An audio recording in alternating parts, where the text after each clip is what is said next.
అందరికీ నమస్కారం. అయ్యా, ప్రియాతి ప్రియమైనటువంటి యువతే యువకులారా,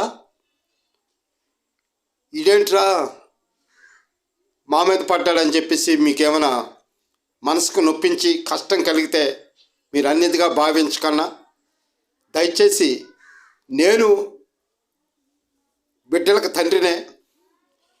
నా బిడ్డలు పాడైపోయినా, నా బిడ్డలు పక్కదారి పడుతున్నప్పుడు కూడా సరి చేసుకోవాల్సిన బాధ్యత నా మీద ఉంది. కాబట్టి ఆ బాధ్యతతోనే మీకు నేను రిక్వెస్ట్గా బ్రతిమలాడి చెప్తూ ఉన్నాను. ఈరోజు సినిమా గాయమలు మోజుల్లో పడి యువత అంతా కూడా పక్కదారి పట్టిపోతూ ఉంది.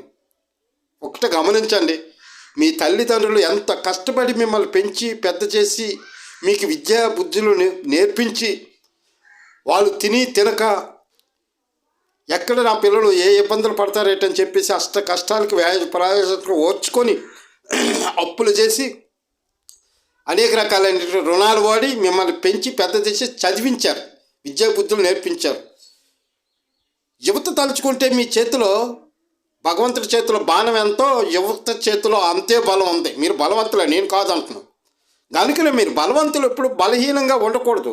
ఇలాంటి సినిమా వ్యాపారాలు చేసుకునే వాళ్ళ మీద వాళ్ళు గ్లామర్ చేసి మోసపోయి వాళ్ళ మీద ఆకర్షణ పెంచుకోవడం వల్ల నీ జీవితం బాగుపడదు, నువ్వు బాగుపడవు కూడా.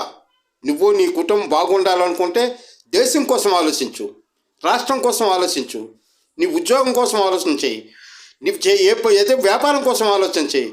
నీ తల్లిదండ్రులకి సన్మార్గుడివై నీ తల్లిదండ్రుల తాలూకా ఆశీర్వాదాలు తీసుకోవడానికి ప్రయత్నం చేయి. అంతేగాని ఇప్పుడు ఈరోజు చూస్తే ఒకవైపు నుంచి అల్లు అర్జున్ వచ్చేమో ఇంటర్నేషనల్ స్టార్ అయిపోయాడని పవన్ కళ్యాణ్ పడదు, పవన్ కళ్యాణ్ డిప్యూటీ సీఎం అయిపోయాడని చెప్పేసి అల్లు అర్జున్కి పడదు. ఇటు పడక అటు పడక మధ్యలో ఉన్నటువంటి అటు నుంచి అభిమానులు, ఇటు నుంచి అభిమానులు, ఈ మధ్యలో ఒకరి మీద ఒకరు కారాలో మిరియాలు నూరుకొని ఒకరి మీద ఒకరు ద్వేషం అసూయ పెంచుకుంటే ఉన్నది యువత. వద్దు, ఆ పద్ధతిలో వెళ్ళకండి. ఆ పని కరెక్ట్ కాదు. వాళ్ళు వ్యాపారం చేసుకుంటారు, సినిమాలు చేస్తారు, డబ్బు సంపాదించుకుంటారు, స్టార్లు అవుతారు, లేకపోతే ఇంకోటి అవుతారు. ఏదైతే మీకే అభిమానం ఉన్న ఆప్యాయతతోనే మనసులో ఉంచుకోవాలి.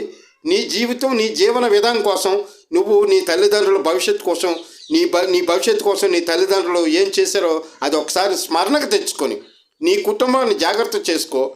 దేశం కోసం ఆలోచించు, దేశ ప్రగతి కోసం ఆలోచించు, రాష్ట్ర ప్రగతి కోసం ఆలోచించు, రాష్ట్రంలో జరుగుతున్న అరాచకాల కోసం ఆలోచించు. ఈ ఆలోచనని పక్కదారి పట్టించడానికి ఈరోజు